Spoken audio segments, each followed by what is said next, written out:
एक ऐसा टॉपिक जो बहुत ज़्यादा कॉमन हो गया आजकल। मेरे हर ओपीडी में 2 से 3 बच्चियां ज़रूर आती हैं 18-19 साल की, उससे कम या थोड़ा ज़्यादा भी उम्र के, ये कंप्लेन लेकर के कि मेरा महीना नहीं ठीक से आ रहा है, मुझे बहुत ज़्यादा पिंपल्स हो रहा है, मेरा वेट गेन हो रहा है, आखिर मेरे साथ क्यों ऐसा हो रहा है। तो आज उसी बीमारी के बारे में हम बात करेंगे जिसका नाम है पीसीओडी यानी पॉलीसिस्टिक ओवेरियन डिजीज। ये एक डिजीज ही नहीं है, यानी ये एक बीमारी ही नहीं है, ये एक बहुत बड़ा सिंड्रोम है।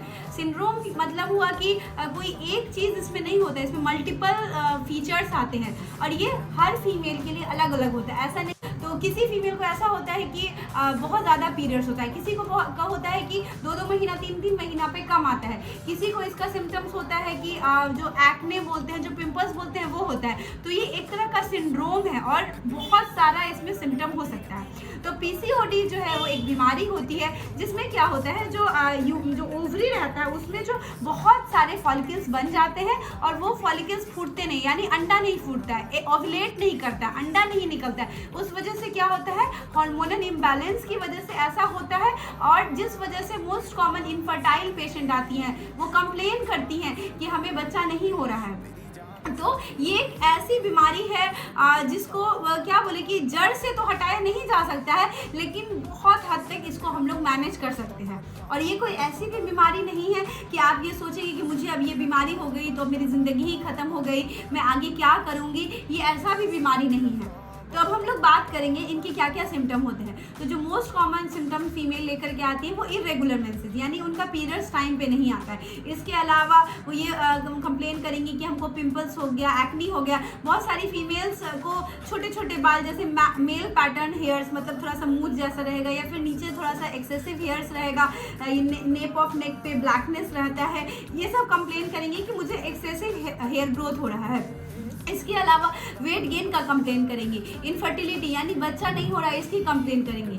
बहुत सारी फीमेल्स जो हेल्दी होती हैं वो तो इंसुलिन रेसिस्टेंस यानी डायबिटीज़ के साथ भी आती हैं। तो जैसा कि हम लोग जानते हैं कि ये क्या है, हार्मोनल इम्बैलेंस है, मतलब जो शरीर में हार्मोन का जो लेवल होना चाहिए वो करेक्ट नहीं है। तो इसकी जो मतलब क्या बोले, जड़ जो है वो इंसुलिन रेसिस्टेंस है। तो ये आप जो लोग मेडिकल लाइन से नहीं है उनको ये थोड़ा अजीब लगेगा कि आखिर इंसुलिन में गड़बड़ होने की वजह से मतलब कि पीसीओडी क्यों होता है, सिस से उसको क्या मतलब है। लेकिन ये मतलब बहुत ही इंटरकनेक्टेड है। इंसुलिन रेसिस्टेंस की वजह से बॉडी में टेस्टोस्टेरोन मतलब लेवल बढ़ जाता है, मतलब जो मेल हार्मोन है वो बढ़ जाता है, उसकी वजह से ओव्यूलेशन में दिक्कत होता है। आपका एक बॉडी में हार्मोन होता है एलएच का लेवल बढ़ जाता है और इन सब चीज़ों की वजह से, हार्मोनल इम्बैलेंस की वजह से आपके पीरियड जो है वो रेगुलर नहीं आते हैं। तो अब बात होता है कि ये तो बीमारी हो गई, इसकी फीचर्स हो गया, लेकिन अब हम इससे बचेंगे कैसे। तो बचने का सबसे मतलब आप लोगों को लगेगा कितना छोटा चीज़ है, लेकिन आजकल के ज़िंदगी में हमारा लाइफस्टाइल मॉडिफिकेशन करना बहुत ज़्यादा इम्पॉर्टेंट हो गया। हमें एक्सरसाइज करना चाहिए, हमें कोशिश करना चाहिए कि हम पैक्ड फूड कम खाएं, रिफाइंड फूड कम खाएं। इसके अलावा जो हम लोग फास्ट फूड खाते हैं वो चीज़ कम खाएं, क्योंकि ये सब चीज़ में ना हिडन शुगर्स होते हैं, हिडन कार्बोहाइड्रेट्स होते हैं और ये सब चीज़ जो है ना वो प्रिडिस्पोज करते हैं इंसुलिन रेसिस्टेंस को।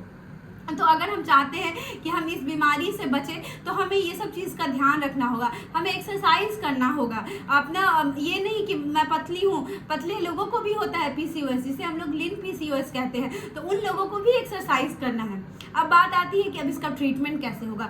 तो कहा जाता है कि 80% ट्रीटमेंट इसका लाइफस्टाइल मॉडिफिकेशन है। आप रिफाइंड शुगर को छोड़ दीजिए, आप मीठा चीज़ को छोड़ दीजिए, आप कार्बोहाइड्रेट्स को छोड़ दीजिए। ऐसा लगता है कि अगर हम फैटी चीज़ खाएंगे तभी मोटे होंगे, ऐसा नहीं है। अगर आप एक्सेस अमाउंट में कार्बोहाइड्रेट भी लेते हैं तो उससे भी आपका जो है वो बॉडी का फैट बढ़ता है, आपका मोटापा बढ़ता है और इंसुलिन रेसिस्टेंस का चांस बढ़ता है। तो उस चीज़ों को भी अवॉइड करना है, आपको एक्सरसाइज करना है और अगर ज़रूरत हो तो आप अपने गायनेकोलॉजिस्ट से मिलिए, वो आपको पिल्स भी देंगे।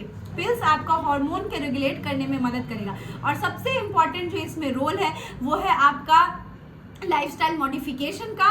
और अगर आप इनफर्टिलिटी की शिकार है, आपको बच्चे नहीं हो रहे हैं, तो आपकी जो गायनेकोलॉजिस्ट है आपको दवा देंगी ताकि जो आपका अंडा बने और अंडा फूटे। और ऐसे लोगों में, फीमेल्स में बहुत आराम से वो प्रेग्नेंट हो जाती है, बहुत ज़्यादा दिक्कत नहीं होता है।